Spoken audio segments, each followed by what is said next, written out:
Look, have mercy on me. What's up, everybody, and welcome back to On the Bluff, presented by Carmigo. Gabe, you know what I love about Carmigo? How easy it is, man. Of course. Carmigo, the easiest way to sell your car on the internet. And we've got some big news tonight. Over the last several weeks, it's been $50 off. Now, if you use Carmigo through On the Bluff at carmigo.io/onthebluff350, Yes. you get the full $350 waived for the sale fee. And you got to capitalize on the bluff. Capitalize on the bluff. $350. Yep. And you get the sale fee completely waived. So no $50 off anymore. 100% discounted, free rate on the sale rate. So pretty awesome there. Shout out to Carmigo for doing that for you guys. Shout out. It doesn't get any easier than that. It doesn't. You don't even have to pay anything. Worry-free, hassle-free, nationwide network of dealers. I tell you every single week. But on the bluff, $350 off. That covers the whole sell fee. I mean, that's they're making it as easy as possible. Yep. And you know what? We're helping as well. We're helping facilitate that for you. Give us a little credit. We like to give back.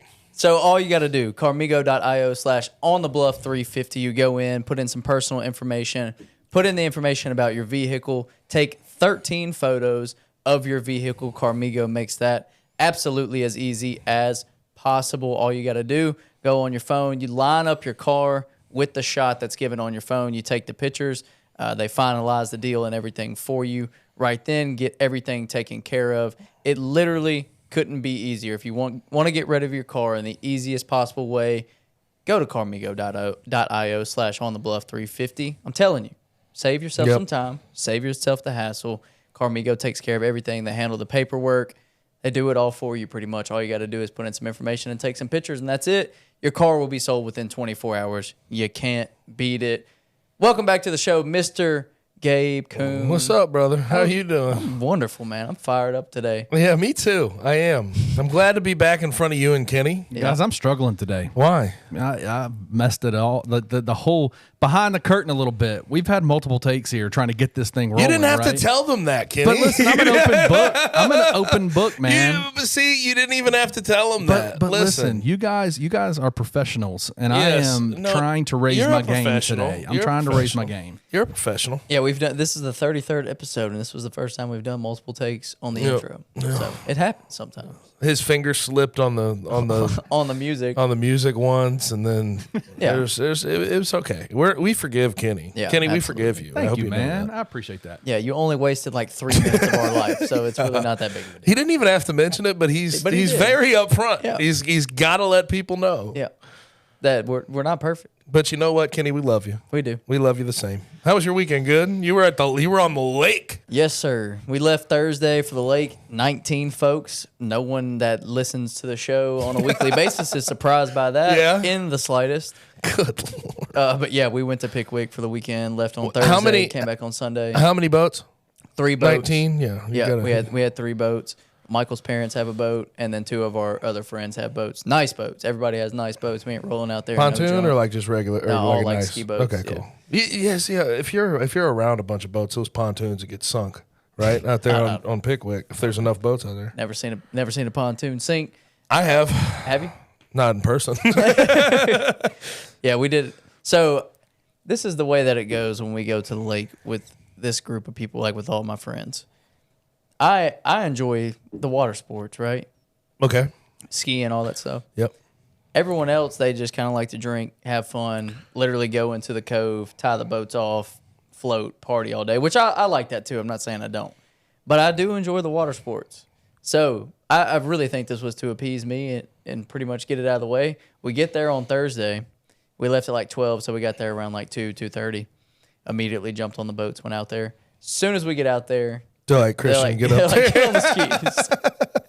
So I skied, Michael skied, one of our other friends. So then skied. Friday, Saturday. Not once. Yeah. Not one time.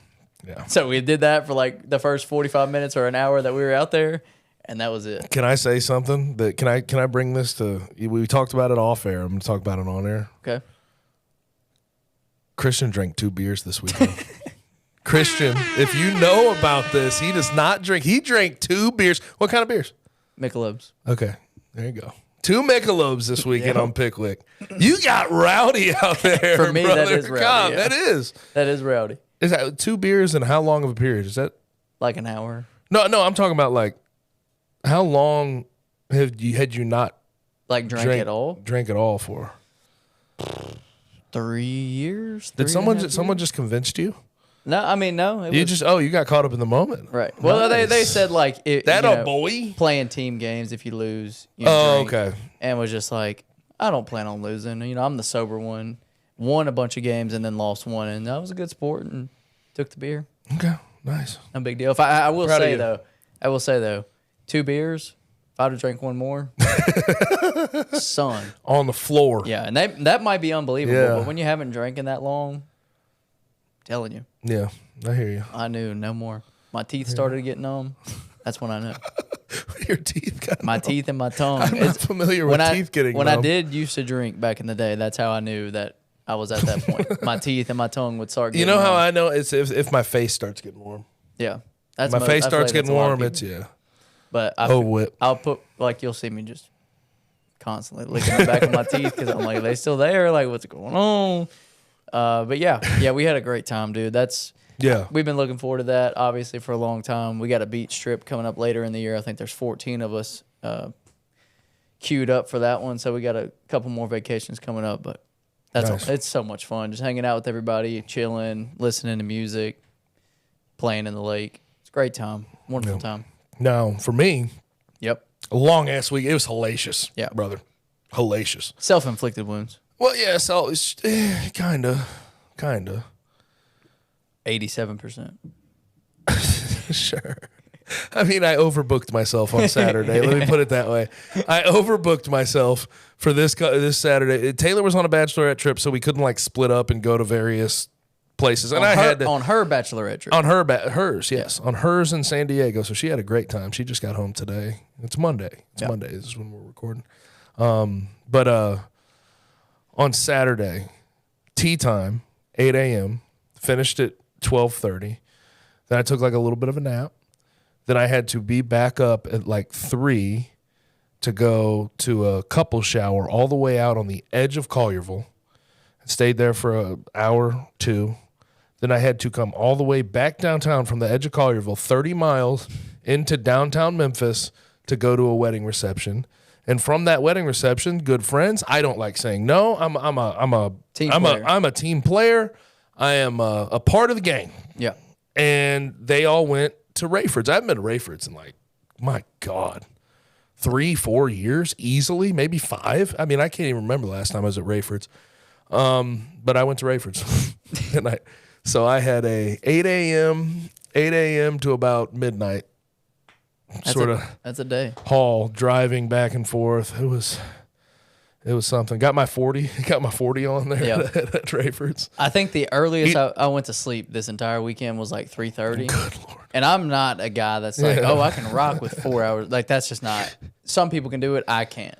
Like, if I get less than 7, practically worthless. Yeah. So to do that 3 nights in a row, I got home yesterday. And you had 2 beers. Those weren't still lingering yesterday. You really felt those the next day, didn't you? Yeah. No, I actually didn't, shockingly. For me. Yeah. But I think I got home at like 12:45. I told Michael on the way home, I rode with Michael on the way there and on the way back. I told him, I was like, look, I'm going to be asleep by 1:45.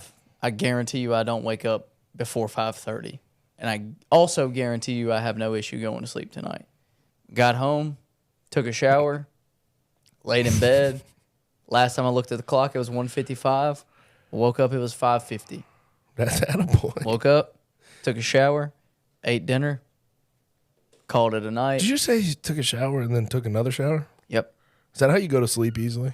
Yep. Okay, that makes sense. I have to shower before I go to sleep. That makes sense. Has to happen. I got you. So, yeah, did that, ate dinner. I was out by like 10:30 last night. 7.5 hours of sleep last night. 4-hour nap. Still felt terrible. Still tired. Yeah, still tired. Oh, but I'm there now. No, like, I'm good now. I'm safe. After working all day today, going to the gym this afternoon, coming here, like energy levels are very high. Can I say something though about Rayford's? Just sidebar. I have a good time with it. It depends on the group I'm with. You'll have a good time there. It's hard not to have a good time. It's just a pain in the ass. Yeah. It's $30 to get in. It's all cash. And then, the cheapest drink you're getting is a 40-ounce Bud Light for $10. And I don't want to drink a 40-ounce Bud Light, because it gets warm by the time. Right. And, first of all, it's a lot of beer. And then by the time you get to the bottom of it, if you do get to the bottom of it, anymore. It's warm. It's it's disgusting. Then if you get a mixed drink, it's $14 a pop for the little tiny little cup. Did y'all take shots or anything? No, I didn't take shots. I can't. The last time I went was probably 4 or 5 years ago too, something like that. College days? Yeah. They had Fruit Loop shots. I don't know if they still have those. I don't know. To tell you how absolutely hammered I was this night, I'm pretty tight with money. Right. I'm not just going to a bar and throw a bunch of money. We literally walk in the door. I think it was a friend's birthday party. We literally walk into the door, and we had already been pre-gaming. Walk in. Or I think we went to 3 bars before that. Actually. Pre-gaming, that's 3 what bars. At other bars. Yeah. We walk in. It was obviously the last. Rayford's always the last stop of the night. Walk in. Somebody's like, "You got to get a Fruit Loop shot. They're awesome." Okay, whatever. I get a Fruit Loop shot. Our friend, that it was her birthday, and I was like, "I'll get her one too." There was 7 of them behind me. I bought everybody shots. They're $10 a piece, aren't they? Yeah. I spent $90 on shots within 3 minutes. Within 3 minutes of being in the door. I pull out. And that is the furthest thing from me. If I ever go there, I pull out $100 to start the night. Then I'll pay my cover, usually $20 to $30. So you'd say you have 70 or 80. Yeah. That 70 or 80 is gone in an hour. Yeah, it doesn't take long. It's ridiculous. It's so annoying. Yeah, that one was one for me where I woke up and I was like, I can't believe I did that. The wedding reception ended at 9, and they don't open till 10, so we're waiting out there for an hour. I about sweat my face off. Yeah. I melted out there. Oh, so y'all were there when it opened? Oh, God, yes. That's a little rough. Oh, don't get it twisted. It was rough. It was rough. But it was honestly an early Rayford's night, though, 11:30. Yeah, usually that's when you get to Rayford's 11:30 midnight. Yeah, but hey, I was not complaining. I didn't even pay for an Uber home. It was fine. It was great. Yeah, it was a good night then. Yeah, it was solid. It was solid. Anything else? No, nothing. Nothing. Let's jump into a little bit of Memphis recruiting then, because that's primarily what's going on right now in the world of University of Memphis sports. Big news broke on Sunday night. Alabama guard, former 5-star Jahvon Quinerly entered the transfer portal, grad transfer, immediately linked to Memphis by a couple of different people. Trilly Donovan linked him to Memphis, and then also Hitman Hoops. Yep. Now with Bluff City Media. Shout out to Hitman Hoops. What do you think about this? How can I not love it, That's right? what I'm saying. It's very clear with respect to Jalen Young. Seems like a really nice guy, nice kid. It's very clear to me that Penny and that staff is saying this kid's not starting for us this year. So it's either going to be Caleb Mills sort of taking on that combo guard, point guard role, or they're going to go try to find outside help. And Kirk Chris has been linked, Jaden Bradley's been linked. Now you have Jahvon Quinerly. Jahvon Quinerly has one more year. He's experienced as hell. He's averaged in double digits 2 of his 3 years at Bama. Last year had his issues. But, he was still solid down the stretch of the season last year. You don't need some absolute world beater to play point guard for this team, especially if you get DeAndre Williams back. You just need somebody who's steady and who has experience, who's not going to turn the ball over. And Jahvon Quinerly is that. Plus, he can give you a scoring punch, and he can shoot a 3-ball. I think it would be an absolute home run if he ends up as a starting point guard with Memphis. And I don't think there's a question about it. I'm with you, and I think if JQ were to come to Memphis and they play him differently than Nate Oates did at Alabama last year, which Nate Oates had a log jam at the point guard spot with Mark Sears and JQ, Jaden Bradley. So I understand JQ not having his best season last year. It totally makes sense. And some of the struggles were on him, and I think some of the struggles were just personnel and the way that he was played. If you saw him down the stretch of the season, when it mattered, he showed up. Absolutely. He showed the hell up. Much better the second half of the season. And by the way, he's a 2-time All-SEC tournament performer. He was wasn't he the tournament MVP one year? He was a tournament MVP one year. Yeah. And like, I mean, when it matters, he will show up and show out. He's one of those dudes that when the lights come on, that's when he plays his best. And that, I mean, that's kind of been a stigma with New York hoopers for a long time. Yeah. Is that under the bright lights, that's when they play best. But I mean, it's a no-brainer. Like you said, home run, no-brainer. The fit makes too much sense, like what he's able to do as far as the three ball, as far as facilitating. Overall, he can score at all three levels. I think he was, 38%, 36%, something like that. Last year he was down, but he's like, I think his whole career is around 36, he's 37. Like 35. But his first year at Bama, he was like a 41, 42% three-point shooter. He can put it up. He can shoot. Good size, not a small point guard by any means. And then I think your point guard depth at that point is great. Having a guy like Jalen Young to come off the bench as the number 2, it's what we've seen be his role since he committed to Memphis, is that he needs to be the backup point guard. And I don't hate the idea of Caleb Mills playing point guard. I think he's perfectly capable of doing it. I think he would have maybe his ups and downs. Is it ideal, though? Yeah, right. This is ideal. You move Caleb Mills back to off the ball, and I just think this whole lineup works better because we've talked about this kind of every week as things have progressed. What could this lineup look like with XYZ? Now, just for fun, just for the hell of it, like if you got JQ, Caleb Mills, who starts at the 3, we don't know. We'll say TFAO, Leonard. Then you got DeAndre and whoever ultimately ends up playing. Or if it's Nick Jordan and DeAndre Williams. Like however it plays out, like a backcourt of Caleb Mills and JQ is not only one of the best top 15, top 20 backcourt in the country. It's one of the most experienced by far. JQ, this will be his year 5 of playing, but 6 year in college. 6 year in college, and Caleb Mills year 5. Yeah, you have 11 years of collegiate experience in your backcourt between your point guard and your shooting guard, and how can you hate that? It's funny, like at this point in the game, like I know, like early, a lot of people were like, why didn't Penny and the staff get involved with Caleb Love, and why are they getting involved with this guy and this guy and this guy? Now, if anybody gets out into the open market that's worth bringing in, Memphis is linked immediately, man. Immediately. Like it just shows, like when you get to this point in the off season, people get desperate and you do good work, and this staff will do good work when they're desperate. And I just look at that bench and those assistant coaches and just that coaching staff, like it's amazing to think what he's assembled there as far as just recruiting power. Borman in his own right is unbelievable. We know Penny's good, but then you add Rick Stansberry, and it's just like who can they not go get? Right. I like to see them involved though with guys this late. Yeah. So JQ kind of seems like the primary point guard target right now.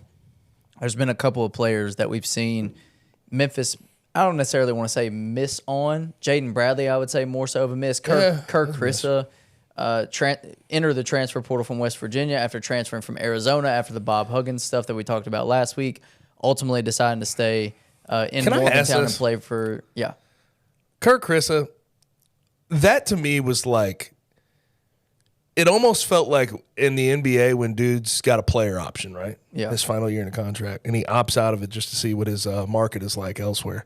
Hey, can I get this type of money there? Oh, no, they're not going to give me that type of money. Maybe I ought to just stay here because they're going to give me a decent amount of money and I'm familiar. Like, it felt like that was sort of him hopping in the portal to see the bidding situation. Yeah. And he knew that people weren't going to sort of blame him because Huggins was out, and that's the reason ultimately probably he committed. But, I always thought that was an option, that Kirk Krissa was going to hop right back into West Virginia. But they still need to figure out their coaching situation. Yeah. How big of a gap or a difference do you think there is between Kirk Krissa and JQ? That's tough. I think Kirk Krissa is the more natural facilitator. Absolutely. And I think Jahvon Quinerly is the better scorer. Playmaker. Yeah. So, like, I don't think there's that much of a gap. It's just a slightly different type of player. Yeah, I think they can accomplish similar things from a winning perspective. Yeah, I don't think it changes the number of games or anything like that. I think you just have two different types of players. Yeah, but it's not that, like, again, like Kirk Krissa is just that natural table setter, not going to turn the ball over. He's going to make you comfortable working offense in the half court. Jahvon Quinerly maybe he turns the ball over a little bit more, but experience the same. Yeah. I mean, scoring, punch, shooting, I'd give it to Jahvon Quinerly by a little bit. Passing, I'd give it to Kerr Kriisa. I think it's just very similar. They're very similar. Yeah, no, I think when the Kerr Kriisa link was made, I was excited about that for sure, because you just see that as you said, as a natural facilitator, but then I just look at it as a natural fit for this team. Someone that's not going to try to take over, someone that's has no problem taking a back seat, is a solid shooter. But I don't think JQ's like that really. I don't either, and I think he does have a little bit. But more. Also, when he has it going, you want him to have the ball in his hands and shooting. Yeah. So I don't think there's a big difference there at all. One discussion came up, and it's from Jeff Goodman, and people will say, well, Jeff Goodman's a Memphis hater. And I thought the reaction that I've seen to Chandler getting into the portal late versus Jahvon Quinerly getting in the portal late, I'm like, there's a difference in how y'all covered that. But regardless, I'm not going to do that with Jeff. But he does bring up a point about Jahvon Quinerly getting into the portal June 25th, which is late. Like, it is late. I'm not hiding that. But I don't know if I like the messaging there, especially from a graduate student that's been at Alabama for 3 years and got recruited over multiple times. You know what I mean? Yeah. Like, a normal student at this point in the year could go wherever the hell they want to go to. If a guy feels that he has a better opportunity elsewhere, why does it really matter, especially in the offseason, anytime in the offseason, if he's a graduate, why does it matter that he's getting into the portal a little bit later than you would have anticipated? Right. And people will talk about, the coaches – now these coaches have less power. And I guess it's sort of it's no fun when the rabbit has the gun conversation, right? And it's like, these coaches still have plenty of power. They get to control who comes into the building. They get to control your scholarship. They get to control your playing time. They get to control how you're used in your role. Like, I don't – it's kind of annoying to see all of the discussion about players having power when for all this time – it's been skewed to where the coach has 100% of the power and the player has 0. Now the player has what? 25% of the power, and it's a problem. People are like up in arms, and it's a problem now. I just think that's goofy. Yeah, and especially when you look at, JQ entered the portal on June 25th, but how many players aren't even on campus yet? Right. You know what I'm saying? Right. So why does it matter? Yeah, and then it's the summer, man. Right. Like the first semester hasn't even started. The fall semester hasn't even started. So just calm your ass down. And then, I guess for undergrads and guys that have already used their one-time transfer, maybe there should be a window. But I mean, I'm just not as up in arms about when guys are transferring. And roster retention. Well, they're dealing with it around the clock, brother. That's not changing. So I don't know. I see that, and I get the point. I get what you're saying, right? Because coaches really have to work overtime to keep the roster together and at least everybody working in the same direction. But at the same time, I mean, I'm putting myself in the shoes of if I wanted to go elsewhere, no matter what time it was of the year, if it's in the off season, let me go. Should be able to go. Let me go. Yeah. Shouldn't be a cap, because anything can happen. And obviously they'll allow different things for different circumstances. Bob Huggins, case in point on that. But still, I don't understand being up in arms about it and having an issue with it. Another recruiting update, Jordan Brown from Louisiana. We talked at length about him last week and, kind of salivated over the possibility of him playing at Memphis and what that could look like if they were to get DeAndre Williams back, what that front court would be like. I think we said a top 5, top 10 front court in the country, and by far the best in the American. Now it appears Jordan Brown has not graduated. He's got to graduate. I mean, he's got a summer, I guess. Theoretically, I don't know what Louisiana, how much they offer in the summer, but he's got to graduate if he wants to get out of there. Yeah. Is that, you think, how much wind does that take out of the sails? A fair amount. That's up to him. It's up to him and the classes he's going to be able to take this summer. And I don't, because at Memphis it would be they have Maymester and then another summer semester, right? Correct me if I'm wrong. Yeah, I think so there's 2 you could take. I don't know how they do it at Louisiana. Yeah, because I think nowadays they have the expedited. There's so much up in the air, but they have 2 scholarships. Let me just spitball. DeAndre comes back. JQ comes back. I think you're okay. Yeah. Any mix and match of these three guys is out there fine right now is fine. To be honest with you, DeAndre, though, I think with all the options, that's the one you want the most. Yeah, absolutely. And probably and certainly the most, like, if he is able to get that year back, he's at Memphis. Like, you don't have to worry about those guys committing to Memphis and other people trying to attract them elsewhere. Yeah. Yeah, I totally agree with that. Something that I know you're interested in talking about, and I think is an interesting conversation, especially in the modern college basketball, college athletics that we're in right now with so many players in and out.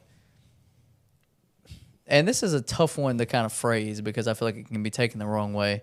Phrase it. Go for it, brother.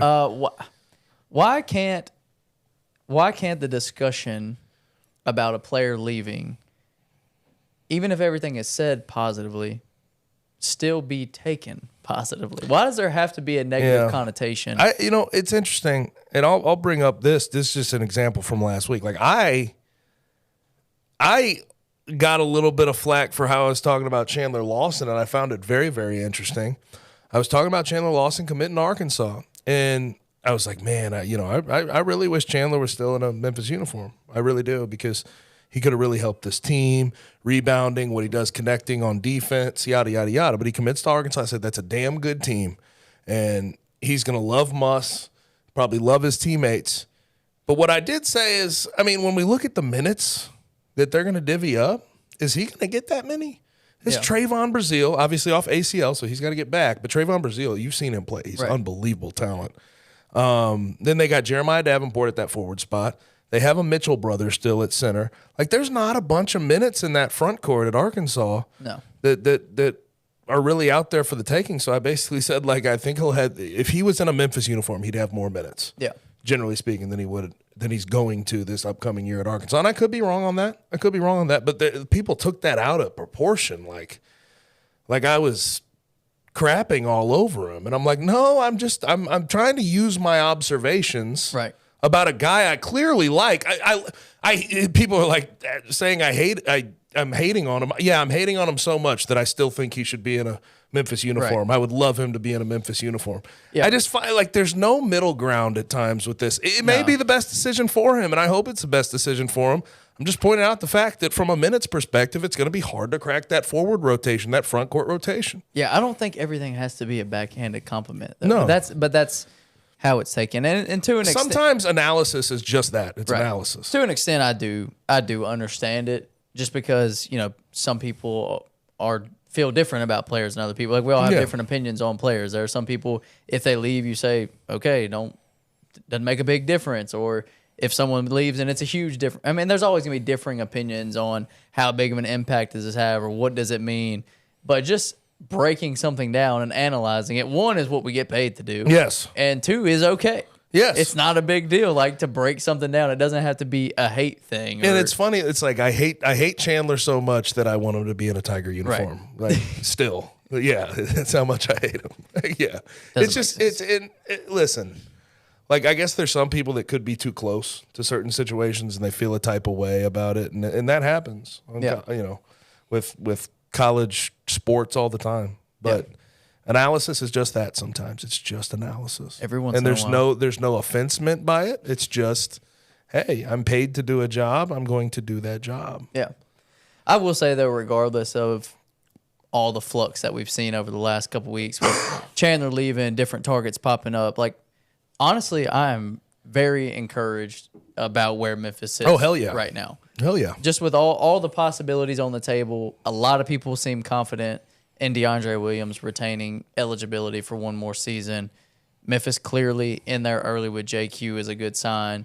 And going back to the topic of conversation of this late in the cycle getting in, JQ, someone who's been to two schools, has been in the college level for a long time now. So I do see him, maybe taking his time and making the right decision. But at the same time, like, as a guy who wants to win, as a guy who's been a part of multiple teams, I can't see him delaying it forever. Like, I could see him making a relatively quick decision. I would imagine. That's what I said that today on my show. it wouldn't make sense to delay this for a month or so. Like, get right back in so you can get used to your teammates. You can get used to what's expected of you. Especially as a point guard. And you have a landing spot for one more year. Like, you don't want to delay it too long. No. You don't want to, like, and for him, he was a 5-star, first of all. And, like, he's been in college for 5 years at this point. If I'm putting myself in his shoes, I wouldn't want to go through a whole nother recruiting process. Right. Let me get I would probably have a few places in mind right now, and I would give myself some deadline that's very soon, like a week, week and a half, 2 weeks at the most, so I can get in and understand what I'm going to be doing next year, where I'm going to be at. Yeah. I can't imagine he'll delay, though. What do you think? I mean, this will. I don't think this will linger. It just doesn't make sense to me. Not only is this a player that's a veteran player that has been in college that is probably ready to get back into the swing of things, just as being a basketball guy, but as a point guard and him carrying that weight, knowing what position he plays, knowing how important it is to a team and how important he is to the overall connection of the team. I would think if you're really concerned about winning and being on a good team, knowing that you're going to be a central part of it, you want to be there as soon as possible, meet those guys, start playing on the floor with those guys. As a point guard, figuring out which spots guys like to be in, where their best spots on the floor. Are they good at rolling under? Are they good at rolling over? Are they good from the corner? Are they going to come off ball? Like, how is this player going to play as a point guard, as a facilitator? I need to know where my guys are going to be and keep this team connected. So just as the player that JQ is, I think you have to want to get there as quick as possible to be successful. And there's only a few schools really involved in this. Right. I feel like Memphis is right there at the top. I think if it's reasonable, and heck, by the time this releases tomorrow, who knows what happens with JQ, but if I'm a Memphis fan, I'd feel pretty confident right this second about landing him. Yeah, it makes sense. Yeah, it does. It makes sense. All right, Gabe, not much University of Memphis news to talk about so far, but in the sports world overall, NBA, a lot going on there, some Memphis Grizzlies news we got to get into. So we'll see what Kenny has queued up for us. Like I said, got a feeling we're going to talk some NBA. So we're going to hear from some sponsors. We'll get back to the Hot 3 on the other side.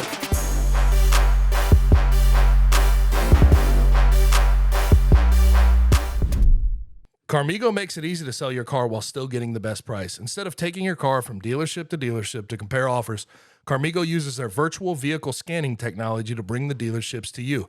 Simply use your phone to take a few pictures of your car, answer a few questions, and they'll share your car's listing with a whole network of buyers. And you can do it all from your phone. Buyers typically receive multiple offers on their cars in as little as a day. Plus, Carmigo handles all the paperwork. They'll even pick it up.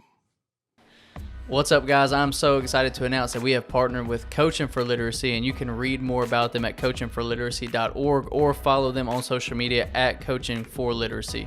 Your subscription to Bluff City NIL is 100% tax deductible because of our partnership together. Thank you for supporting Memphis Tiger student athletes and helping promote the monumental cause of childhood literacy.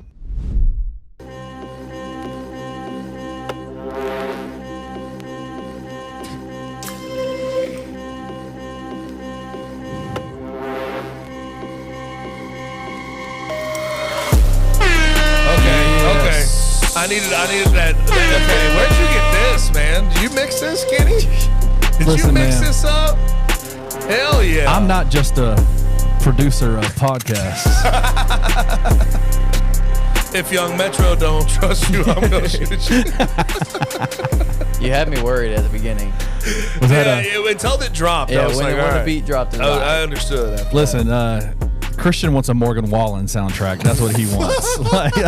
He wants an intro. He doesn't like. He actually told me Eric Church is more his speed. Like Eric Church is more his speed. Yeah, 100%. Oh, hey, God. boys, let's come back to the Hot 3. You guys ready? Let's do it. All right. It's been just kind of a wild weekend, man. What do y'all? Let me ask you this: NBA draft. Do y'all enjoy it, or you just kind of nah? Let me say one thing. It may have been, I think it was one of the most watched drafts in a long time, and maybe ever. It was like up 24% from last year. That TV product was pure garbage. That was horrible to watch. I don't watch the NBA draft. The analysis was miserable. I still hate the NBA can't start their league year like a couple of days ahead of time so we can get the right hats on people because everyone's confused. Like I see people in the Memphis Tiger Facebook group talking about, oh, I can't believe the Grizzlies drafted Marcus Sasser. Those traitors. He's a Memphis Tiger killer, and they drafted Marcus Sasser. No, they didn't draft Marcus Sasser. And if they did, hell yeah. Yeah, and I would love it if they did. And by the way, the Pistons owned that pick because the Grizzlies traded to the Celtics. Celtics traded to the Pistons. Yeah. And like people, because he has the Grizzlies hat on, they think he's a Grizzly. Yeah, the NFL draft is such a spectacle, and it's kills so people. awesome. Like it's one of my favorite. We've talked about this. It's one of my favorite things about the NFL is the draft. Like I get super fired up for it. The NBA draft sucks. And you want to hear something funny Don't care at too all. about the ESPN mock draft? I think it was Jonathan Gavoni. 28 of the 30 picks. He didn't get them in order, but 28 of the 30 guys that he thought would go in the first round went in the first round. He got 28 of 30 correct. Yeah. It's like the NFL draft's not that predictable. Yeah, it's not That that was predictable. super predictable this year. I mean, I still will go on YouTube and type in Pat McAfee announces for the Indianapolis Colts. You're right. You remember that video? Yeah. It's electric, man. It really is. Amazing. All right, so since both of y'all didn't like the draft, let's talk about the draft. Sweet. No, I didn't like the TV product. I like following along. Yeah, I enjoy yeah. I enjoy seeing, and also I enjoy seeing guys like it's hard not to enjoy guys realizing their dreams right in front of your 100%. eyes and of seeing the course. emotions and everything. Like that's hard not to like. All right, who are the biggest winners, biggest losers of the draft? I'll start with one of my favorite winners that's sort of low key. This is the low key one. Okay. Give me the Nets as a winner. Yeah, Give me the Nets the as a winner. back-to-back picks. Back-to-back picks. You get Noah Clowney, who's a really versatile, sort of big front court member. Dariq Whitehead, who shot 43%. The scoring upside Dariq Whitehead could have in the NBA is pretty substantial. He's still young. And then at 51, they get Jalen Wilson. I think all three of those picks, and I know that's a young team that's in a rebuild, I think all three of those picks could be on the active roster this year and get minutes and play well. Yeah. I think they went and got guys that are good basketball players. Yeah. So I like all three of those picks, even though they didn't have that premier lottery pick. Yeah, I'm gonna go Houston Rockets. I think Yep, that's fair. pretty easy. Cam Whitmore fell. Yeah, Cam Whitmore fell to them, and then getting Amen Thompson at 4. Also, the Thompson twins, big winners, going back to back. That's pretty cool. And you're just back to back millionaires. Well, as brothers. Troy That's pretty cool. Thompson Sr., his swimmers did well. Yeah, they did. They did really well. Well, how does it work if you have twins? Is it one? Is it a singular swimmer, or is it a couple swimmers that merge together? Couldn't tell you. How does that work? Well, or is it I like didn't- after once they? Kenny should know he is a twin. I am a twin, so How does that work? I don't know. Are you the older twin or the younger twin? By a minute. I'm a minute older than my sister. No, but the Thompson brothers, Troy Thompson Sr. is really the biggest winner of the night. 4 and 5. But also Trailblazers. I'll give they need to trade Damian Lillard and get assets for him. But Scoot Henderson falling to 3 is awesome. I mean, outside of Victor Wembanyama, that's like my can't miss guy this year. I thought Brandon Miller, much as I like him, I think there's a chance. Like he doesn't have as much upside. He's got a lower ceiling, maybe a slightly higher floor than Scoot, but I think Scoot has a relatively high floor and just an extremely high, insane ceiling. If he can start shooting the ball at a really good rate, which he's got the stroke for, as far as just I think he could be physical great. traits, I think he could be great. And then they ended up getting Chris Murray, who fell to 23, who's similar to his brother, but maybe a little less put together as a basketball player, but he's got the similar physical traits because they're freaking twins. Speaking of twins. So they got him at 23. Then they got Ryan Rupert, who's he's a French kid who played in the NBL, who's still young, who's 6'7", really 7'3" wingspan, can handle the ball, can pass the ball, can't really quite shoot yet, but he could develop those things. I thought they did a good job getting those three guys, Scoot Henderson, Chris Murray, and Ryan Rupert. Yep, totally agree. What do we think about Gigi Jackson to the Grizzlies? Why not? Why not? Well, why not? No, seriously. That's how I feel. It doesn't really fit the Zach Kleiman thought process necessarily, but I think that's an okay thing. And the reason I say that is not because I don't think he's got the physical traits.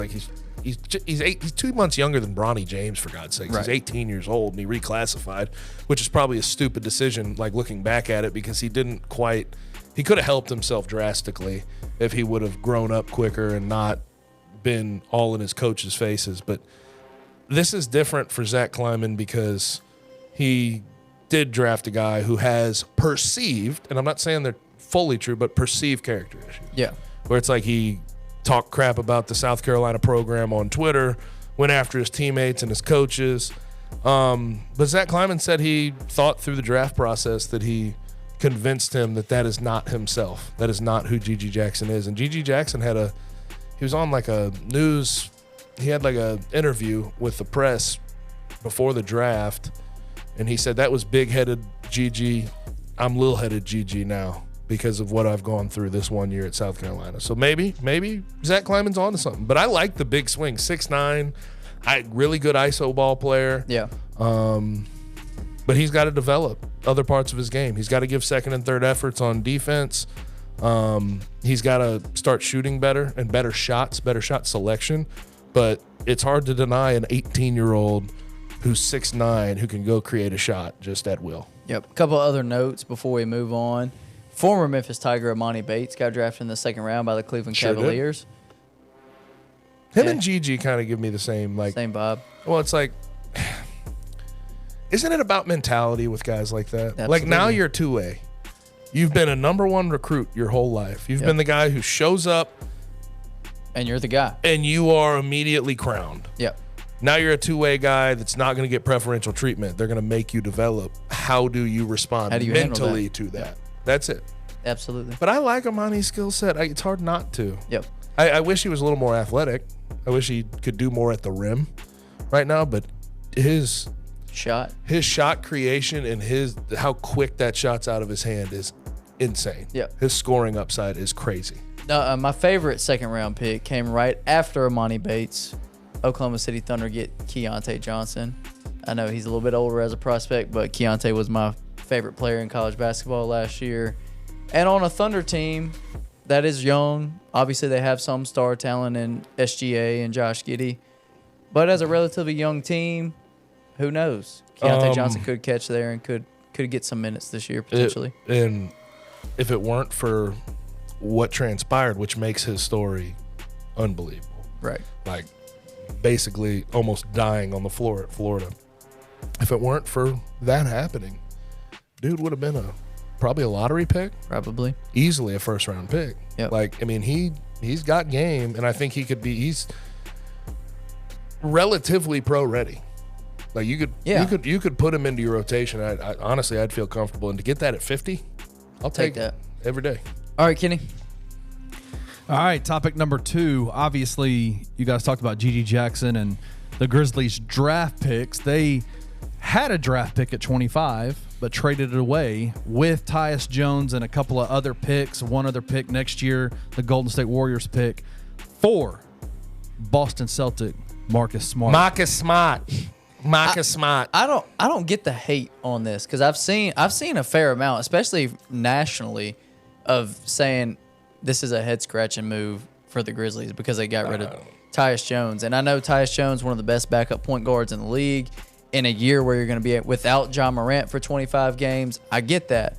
But at the same time, what Marcus Smart brings is way more than Tyus Jones will ever bring from a defensive perspective, from a three-point perspective, just overall 100%. What Marcus, a leadership, veteran presence. I know me and Kenny were talking about this the other day. Somehow Marcus Smart's still only 29 years old. I feel like he's been in the league forever. But a guy that, along with Jaren Jackson, that is an incredible duo of defensive talent on your team. Last 2 defensive players of the year. Right. Yeah. Some people are saying it kind of, and I've seen this nationally, it kind of makes up for the loss of Dylan Brooks.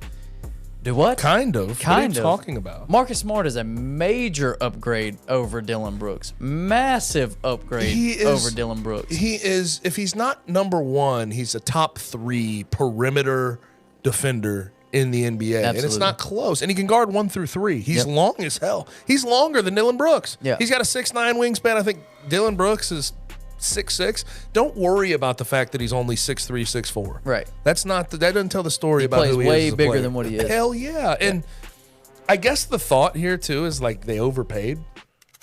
But one, I've also seen the Tyus Jones thing where they're like, well, who's the better player? Marcus Smart by a lot. Yeah. Like, what are we? He's more proven. He's a defensive player of the year. He's been all defense multiple times. I don't know what we're talking about here. But people are saying they're overpaid because of the extra Warriors pick in 24 that they gave away. It's top 20 protected, right? Yeah. And I think it's going to be top 5 protected going into next year. But I don't give a damn about late first-round picks. I'm sorry. And the Grizzlies have taken how many late first-round picks in the last year? They took 2. Right. They took 2. And then they've had Desmond Bane and Santi.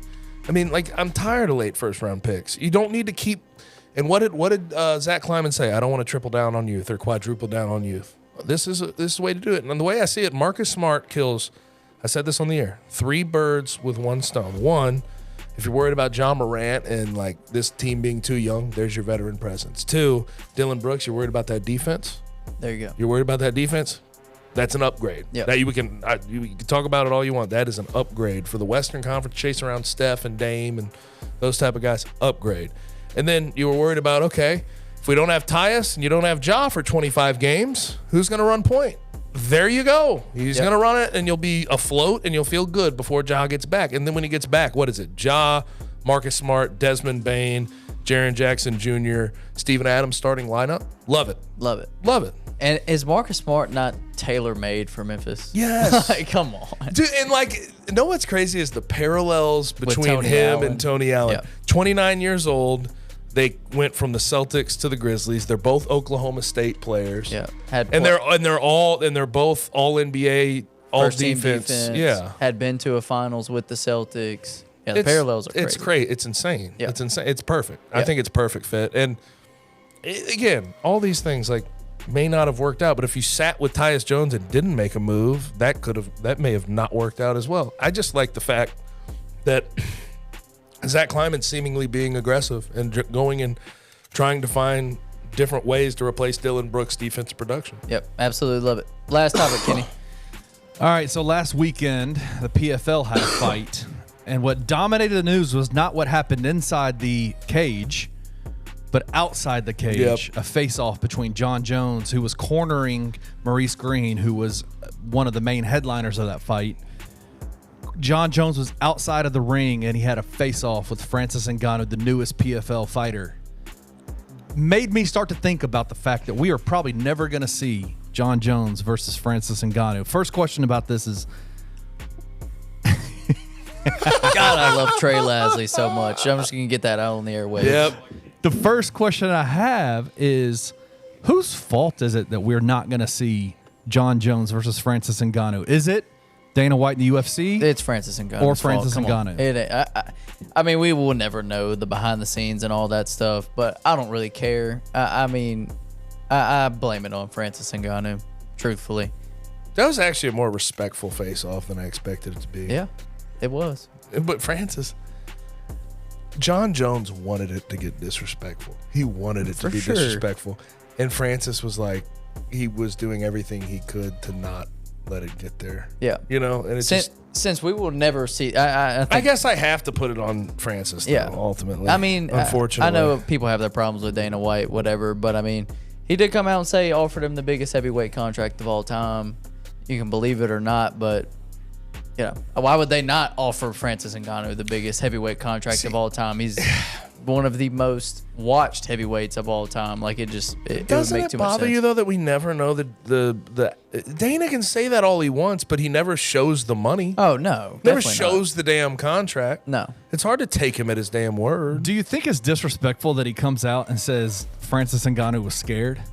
Yeah, of course it is. I mean, yeah, it's meant to be disrespectful. You think he's not doing that to be disrespectful? You think he's playing nice? Yeah, no, Dana White don't play he's nice. literally trying. Honestly, if this all ended his way, like Dana White would be disrespectful to Francis, and Francis would come crawling back because of the disrespect. That's what he wants to happen. But I mean, it is kind of weak that Francis Ngannou, who arguably the best heavyweight on the planet, is fighting in freaking PFL. I want to see I want to see what he made. Probably made a hell of a lot of money. Yeah, but he's going to Dominate. murder everyone in PFL. I know. Like, come on, bro. That is Who's the female fighter they have? though? Kayla Harrison. She might whoop ass in the UFC. Oh, if she she's came over. Kayla Harrison's awesome. But she just got beat though. She did. Just She did? lose. Yeah, just she got lost beat. a few months. so let few me months shut ago, up right? then. Let me No, shut she up. is a she's a monster. Yeah, she's she's a monster. monster. Yeah. Who wins that fight though? If it ever happened, if it were to ever happen, even though Come on, probably not. Come on. John. Got to go with Bones, right? Yeah, of course. I mean, Francis could obviously catch him and send him into the shadow realm because he's the heaviest hitter of all time. I just saw But John's the goat. I just saw John Jones step in the ring with Cyril Gahn and choke him out in 30 seconds. Right. His first fight in heavyweight ever against a dude that's just built like a freaking Greek god. Yeah. You wanted me to say brick shit I house. did. You knew it too. He is built like a brick shit house. But he choked him out in 30 seconds. So like I wagering money on anything besides John Jones in a UFC fight that he's fighting in is foolish. Yep, I agree. But- I never would have believed that Francis would have won that fight until he actually would have won it. But Francis, it catches you with one good right hook. Shadow realm.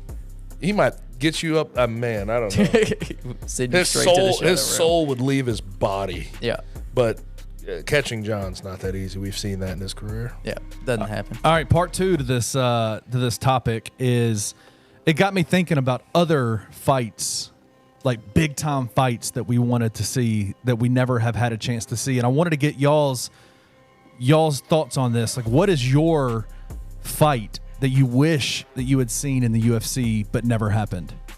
It had to be a more recent one for me because I didn't start watching heavily until like 4 years ago. But right when I or a little bit after I started watching, the Khabib and Tony stuff was massive, and that fight fell through I think 4 times. At that point in time, before Tony Ferguson fought Justin Gaethje and got manhandled, it was believed that Tony Ferguson was the only person on the face of the But planet he's so cooked now. that could give Khabib a run for his money. Yes, No, he's cooked now, you know but that at that I have a point better in time, one for you, but obviously it's a little more abstract. All right. It has to do with Khabib. Okay. And the timelines never were going to match up because of age and like time they got in the UFC. But if we would have got Khabib, GSP to overlap at any point. Well, they're different weight classes. Well, there was like a fight. There was a fight on the table at one point for Khabib and GSP. Oh, I think they had talked about it Yeah. or something like that. Dana was That trying would to have make been it fun. happen. That would have been fun as hell. Let's be real. There'd been a lot. They might not have stood up at all. That, I might have been on I the know, ground but the that entire would. time. But damn, if there's somebody who could keep up with Khabib, probably on the ground. There we go. Yeah. That's the guy. But everyone thought El Kakui could do it. Just with how crazy he is, how his scrambles and stuff like that, they thought he could potentially do it. But we'll never know. Because Tony Ferguson I guess the world will never is know. washed. Mega washed. He's terrible. I think he fights Bobby Green in a couple of weeks. Bobby Green might send him to the shadow He realm. He might. Bobby Green packs a punch, dude. Yeah. But yeah, I guess that's it. Yeah. We're gonna wrap it up. We're gonna get out of here. Thank you guys for joining us again this week. If you're watching on YouTube, like, subscribe, comment. If you're listening to us, obviously you can find us on any podcast forums. Comment there, subscribe there. Check out all of our other content over at bluffcitymedia.co. Podcast, videos, articles, everything is there. And one last reminder, if you want to sell your car, sell it in 24 hours at Carmigo, carmigo.io/onthebluff350. All caps. All caps. The wholesale fee Yep. is waived. You get to sell your car for free. So we will see you guys back here next week. Thank you for listening to On the Bluff. If you enjoyed this episode, leave a rating and a review wherever you download your podcasts. Also, like and subscribe to Bluff City Media's YouTube page. Head over to www.bluffcitymedia.co for comprehensive coverage of Memphis sports and how you can become an insider.